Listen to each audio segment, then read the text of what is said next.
जर उद्या संपूर्ण देशाने ठरवलं की या 500च्या नोटवर विश्वास ठेवायचा, काय होईल?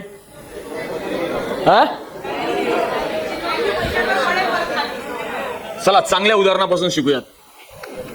1000 रुपयाची नोट बंद झाली, ट्रकानी पैसा रोडवर होता की नाही बघितला का?